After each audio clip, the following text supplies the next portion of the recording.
Hi guys, you know the routine by now.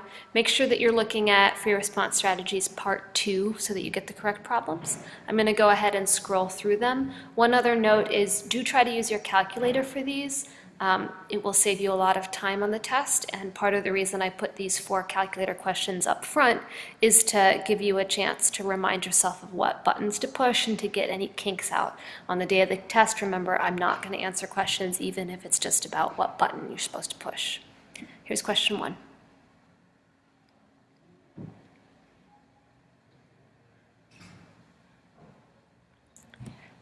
This question has a typo. Please, up here in the limit, change that minus sign to a plus sign, and you should now see the correct answer.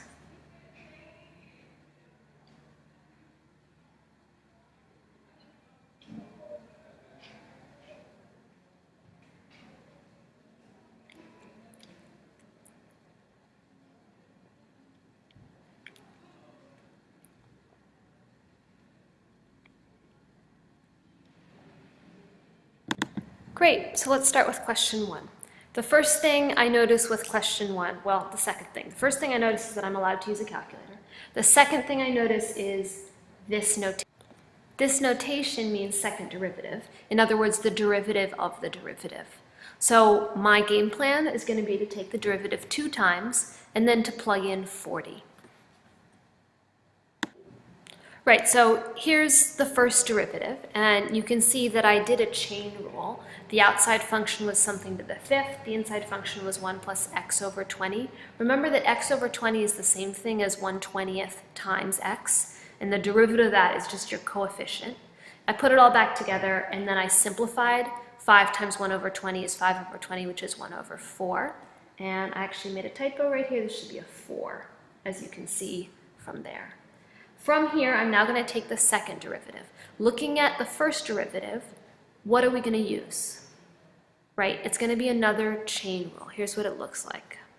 The outside function is 1/4 times something to the 4th power, and the derivative of that is just something cubed because the 4 times the 1/4 becomes a 1 in front, which we don't really have to write. Same inside function, we put it all together. There's your second derivative. And then the last step is just to plug in 40. And when you plug in 20, you get 1.350, which is why the answer was B. Okay, did I mention that this is actually the long way to do it? Remember that whole calculator allowed thing? We could have done this in your calculator. So if you don't already have it, grab your calculator. The buttons are a little tricky, so make sure that you follow along and you can see my screen. So normally when we use the calculator to find a derivative, we'll sometimes use y equals and put in a function. But in this case, since we're looking for a second derivative, we actually can't use y equals, and that's simply because we don't have a calc option for the second derivative. We just have the first derivative there. So I'm going to exit out of there, and instead I'm going to use math 8. If you remember, math 8 is the derivative function, nderiv. And inside of nderiv, I want to set up what I want to take the derivative of. And you're always going to put the function first, and then the variable x, and then the number. Now what's weird is I actually want to take the derivative of this function. So I'm going to do another math 8, the derivative of the derivative. Now inside of this function, the derivative of what I started with, I need to put this function in right now. So parentheses 1 plus x over 20 to the 5th. And then I'm going to put comma x, close parentheses. This expression, nderiv of all of this, is the derivative function. I'm taking the derivative of the derivative function, and now I need a comma x, comma 40 to indicate that I'm taking that derivative at the number 40, and you get 1.35 just like that. Okay, enough time on question 1. Question 2. Couple things you should see right away. First of all, our answer is going to be a y value, and I know that if I'm looking for a y value, we usually get that by plugging in x to the function, and the output is the y value. And then I also see f prime of x equals 0. In other words, I want to find the derivative equation and set it equal to 0, making an equation that I can then solve for x. That looks like this. Sorry about the messiness here, but original equation, take the derivative, just normal little power rules. set it equal to 0. And basically, I'm plugging in 0 for f prime of x because they tell us that's true. Here, I'm now going to solve for x. And when I plug in for x, I get 3.125. Now, that's my x value. That doesn't make a the answer. To find the y value, I want to plug it back into the original equation and use your calculator to make it quick. Just go ahead and plug in that expression right there in the calculator. When I hit enter, I get 156.25, which is what made the answer B. Now, for some of you calculator fiends out there, I want to show you maybe even a quicker way to do this, but it requires that you really understand what the question's talking about. So we've got some function f, and it's saying what is the y value when f prime of x equals 0. Think to yourself really quickly, what is this saying? Yeah, so it's saying the derivative equals 0. In other words, the slope of the function equals 0. And the slope of the function only equals 0 when the slope of the tangent line equals 0. When does a graph have a horizontal tangent line? Well, at a max or a min. So a really quick way to do this, which is only particular to when the slope equals 0, is you could take this function, graph it, and calculate the maximum point. So here we go. I'm going to put it into y equals. You can follow along if you want. Looks like this. And then I'm going to press graph. And I see a whole bunch of nonsense, but I know that this should look like a parabola. I can see it. It should be a downward facing parabola. So I'm going to zoom out until I can see that point. I'll spare you the back and forth of the zoom out, but go ahead and play with your window. I'll show you what I get. Okay, after a lot of messing around, I came up with this picture. This is what my window was if you want to take a look at it. And looking at this graph, remember we're looking for the point where the derivative is 0. That's going to happen right up here at that point. And I can calculate what that point is using the calc button. So second calc, and I actually want to find a maximum because I can see that it's a maximum. Indicate points on the left and the right. So this is my star on the left, and I just press enter. And then I go over here and scroll to the right of the maximum. I press enter again and enter one last time. And it tells me the maximum is at 3.125, 156.25, and the y value is right there. Now, you have to be really comfortable with the calculator, but if you wanted to do that, that would be a great way to get the answer. Okay, question 3. The quick way to do this is to recognize that this expression is the limit of the difference quotient at x equals 5, where the function is the ln function. And that's the same thing as the derivative of the ln function at 5. Well, the derivative of ln is just 1 over x. And if you plug in 5, the answer is clearly B. Now, if you didn't see that, this is a calculator question, and it's just evaluating a limit. So the other way to do this is to plug in this whole expression for y equals, and then use the table feature to look at what happens to the y values when x gets close to 0. This is what it would look like if you typed it into your calculator. Notice how many parentheses I have. There's a lot of sets of parentheses. You need a parentheses around the whole numerator of the fraction. And then you also need a parentheses around 5 plus x, and ln of 5 has its own parentheses. To evaluate this limit now at 0, we go to table set, indicate that we want to start at 0, and that we want to make really small steps, so like 0.01. And then do have it set on automatic, because that's going to do all the work for you. At 0, who knows what happens, but if you look on the right and the left-hand side, it looks pretty clear that the numbers as we come down or as we move up are getting closer and closer to 0.2. And 0.2 is the same thing as 1 over 5. The key to number 4 is knowing your definitions.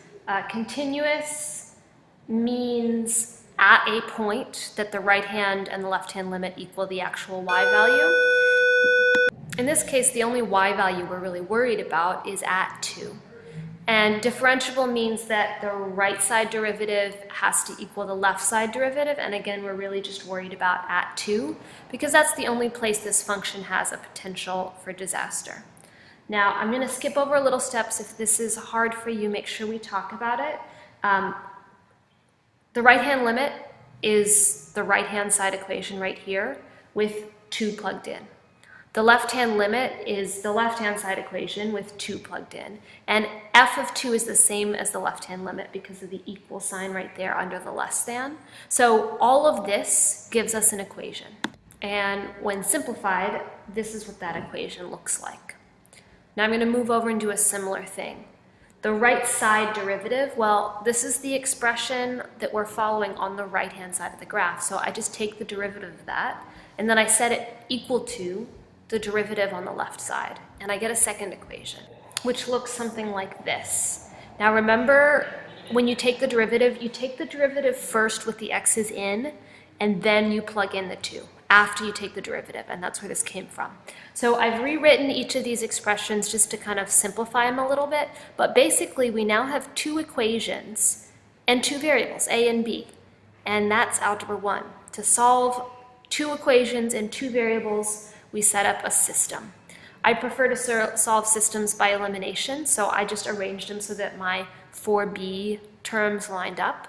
I subtracted them, which when I taught you Algebra 2, I told you to flip all the bottom numbers and add so you don't mess up the negative symbols, but whatever you do, subtract them down. There's the 0. Solve for a, plug back in, get b, and pat yourself on the back. There we go. In terms of making this one quicker, using a calculator, it was a calculator allowed question. Unfortunately, there's very little you could do. Once you get your system, if you replace a and b with x and y and solve for a slope-intercept form, you could solve the system in the calculator. If you know how to do that, the graphing function will just find the intercepts. But I think that at this point, you've already done so much work, this is not terribly tedious. Okay. Anyway, that being said, the answer B is D. 6 is the correct answer there for that one. Let's talk about 5 real quickly. 5 is a chain rule problem, and I'm going to try and squeeze in the last 4 questions under the wire here to keep the video under 15 minutes. So I'm going to just show you the answers. If you need more clarification, please pause and look at what I've written, but then you're welcome to ask questions about them tomorrow. So chain rule here, the first thing you need to see is that cosine cubed really means the whole thing is being cubed. And so the outside function is something cubed, and the derivative of that is 3 times something squared. The inside function is cosine of x plus 1, which means that's actually also another chain rule. In order to take the derivative of the inside function, we consider the outside function to be cosine, the inside function to be x plus 1. So I'm going to put together this derivative right there, which is going to allow me to then put together the derivative out front.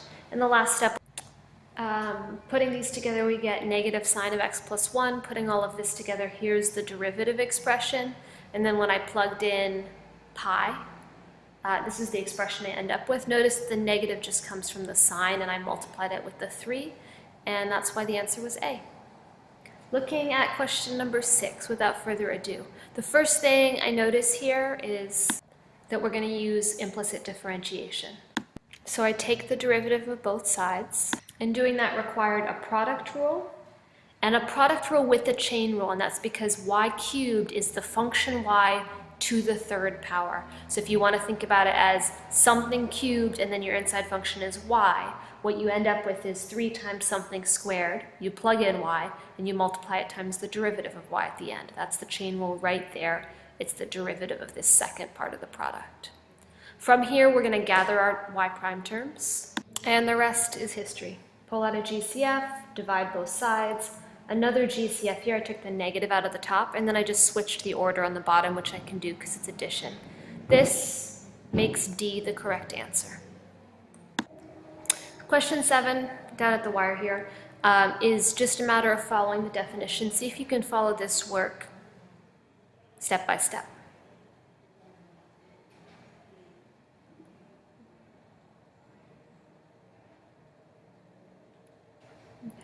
Question 7 was 1/2, and then question 8 is just a straight up derivative here.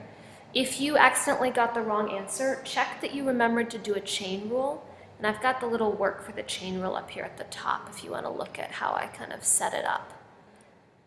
Remember, the overall structure is the product rule, something times something. And then just in order to find dv, you use